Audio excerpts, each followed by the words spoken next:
Hi everyone, my name is Taylor Tomlinson and I'm a senior biology pre-professional major at Walsh University. For today's video, I'll be discussing invasive plant species with a focus on the Japanese barberry, the burning bush, and the common privet. In addition to this information, I'll provide some native plant species that can be planted as an alternative to these invasive species. As a reminder, an invasive species is a plant or animal not native to a particular region. These species also typically outcompete our native flora and fauna.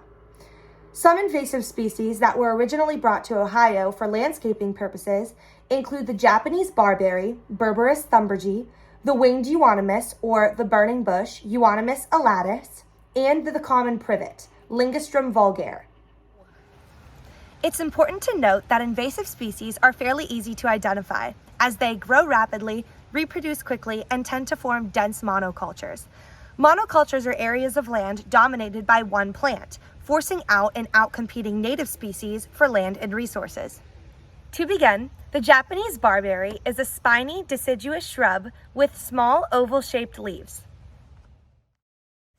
The leaves of a Japanese barberry have smooth edges and typically turn red in the fall. The Japanese barberry has brown or red stems with thorns present at each node and small yellow flowers with 6 regular parts or petals. They also have small red egg-shaped berries that serve as their fruit. Berberis thunbergi is usually 1 to 2 feet tall, but has the potential to grow up to 6 feet tall. Our second species, the burning bush, is a much larger deciduous shrub that has red foliage in the fall. Let's take a look at some of the other characteristics.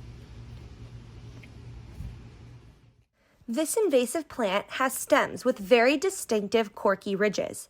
The leaves are opposite and simple and are typically green in the summer and red in the fall. They have fine-toothed margins that taper at the tip. Euonymus elatus has green or yellow flowers with 4 regular parts and a smooth orange-red fleshy fruit. This shrub can grow as large as 20 feet tall. Our final invasive species is the common privet. The common privet is another shrub, smaller than a burning bush and larger than a Japanese barberry. The common privet has opposite and simple leaves with entire smooth margins. Ligustrum vulgare has trumpet-shaped flowers in clusters, each with 4 parts. Their fruit can be dark purple to bluish black with a singular seed inside. The common privet can grow up to 15 feet tall.